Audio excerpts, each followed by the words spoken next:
Hey, so I've had people want to know what my process is. I'm right here, by the way, of processing wool. So this is one of my favorite leathers, fleeces, and he is half blue-faced leister, half Icelandic, and so this is. Sorry, I had to turn my book off. So this is his fleece. Okay, it's off. Oh my God, come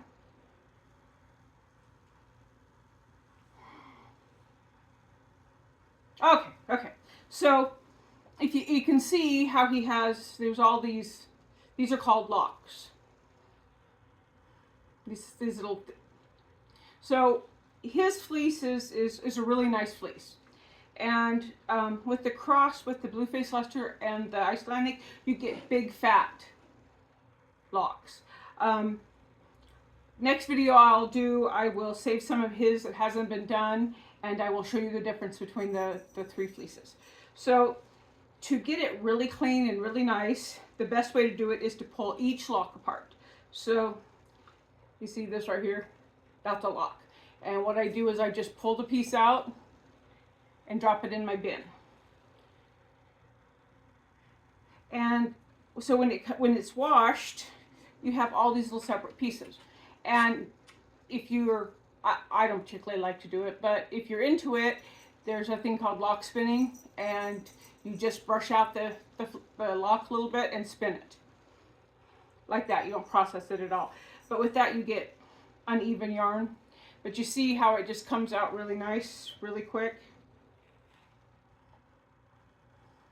So what I do is, while watching TV, which I'm watching the last season of Castle.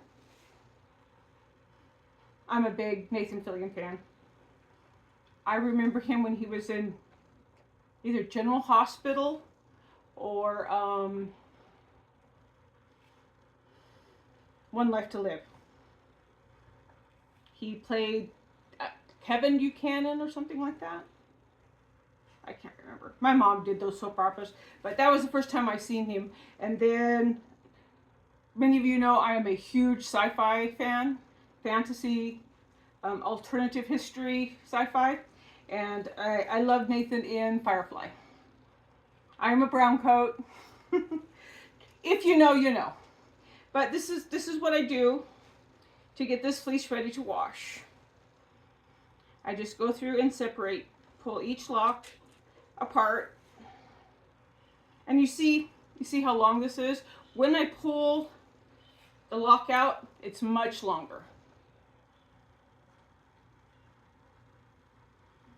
And his fleece is super soft. It's not quite as soft as a purebred blue-faced leister, but it's still very nice. And the advantage to this for the blue-faced leister Icelandic cross is that I get this fleece twice a year versus the one I get with just the blue face. And it's a bigger fleece, there's more fleece to it. And here's part of, this is what I'm separating right now. He is black with a gray undercoat. And the reason you have these little brown tips is this is sun-kissed. Just the sun bleached out his fleece, that's all it means. And you can see here, he has beautiful black. This is what I've been working with all week long. I had to take a break yesterday and get a couple orders shipped out. Now, okay, so I don't know if you can see it. Can you see all that hay and stuff? I tried to pull all of that out, and this really works well, pulling every single lock out to get rid of all of that. And I start, this is the top, this is the bottom. And so I just start, I pick a spot and just pull a lock.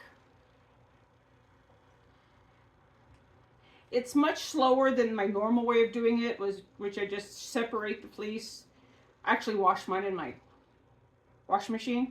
I specifically, after the fire, got an old washing machine because they work better. You can control the agitation. And agitation is what felt's for, so you don't want that. Now, another thing is this is extremely greasy, and my hands are already sticky from the lanolin. And you can see in these black locks, you can probably see it better in on this one. You see how it's shiny? The shiny is the lanolin. So somebody yesterday asked me how much lanolin I get from my sheep. So this is just an FYI for anybody that's interested. To get lanolin, you have to boil the fleece and then cool it, and then you can scrape the lanolin off because it's, you know, it's oil, so it floats to the top. But in doing that, you break down the fibers of the fleece. So you have a choice. You can do fiber for spinning, or you can have lanolin. And lots of times they would never use a blue-faced leister fleece for lanolin, because they do produce a lot of it, but there's just so much more money in the fleece versus the lanolin. Also, I breed the blue-faced leister to the Icelandic because Icelandics grow much faster than the blue-faced leisters. I don't breed any of my blue-faced leisters the first year because they're just not big enough. And lots of the Icelandic ewes, they're ready to go the winter they're born.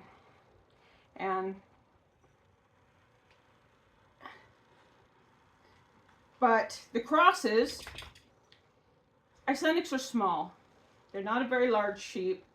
You get about 90 pounds of meat from a big one, but they grow fast. So when and the blue-faced leisters are a large sheep, very long-bodied. And what you get with the cross is a fast-growing, long-bodied sheep. Long body means more loins, larger loins, and the little, they're adorable. The Icelandic lamb chops, they're about that big. They're the teeny tiny little thing, cutest thing you've seen. But they are, the reason Icelandic is very popular for meat is because of the mild flavor. They don't have a strong gamey flavor, and I don't like gamey meat. I've had people ask me, why don't I hunt? And that's the reason, is because I don't like the taste of gamey meat. But that's why I am a fleece. See, and this is all I do. And I will sit here until this tub is full, and then it goes to the wash machine. And while I'm doing this, you see the stick? I'm picking out, I have a cardboard box, you can't see it, flattened over here next to where I'm sitting. And I'm able to pull all the vegetation, or a lot of the vegetation out, as I'm separating these locks.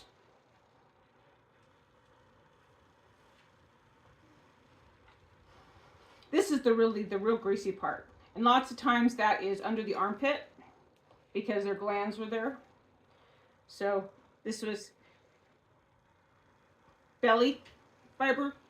They don't have a lot of wool on their stomach. You know, actually, blue-faced leisters have none. But this is the edge that runs along their belly. So you either get it with a lot of bits of grass and hay and stuff in it, or like this piece, I suspect this piece came from under his front leg. Because coming from the back leg, you can tell. It smells. And this just smells like sheep. It doesn't smell like poop. And I just keep separating and keep separating.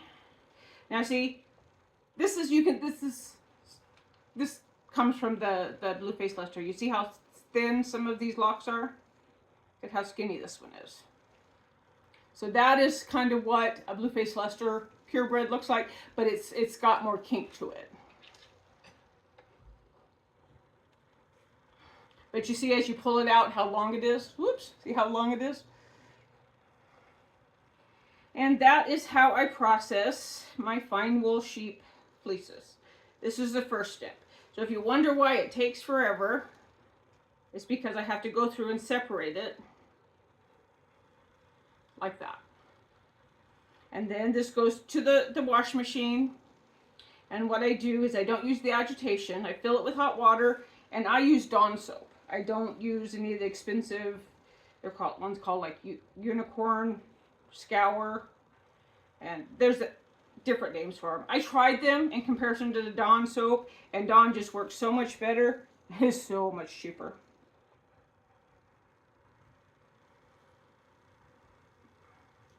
And you just pull.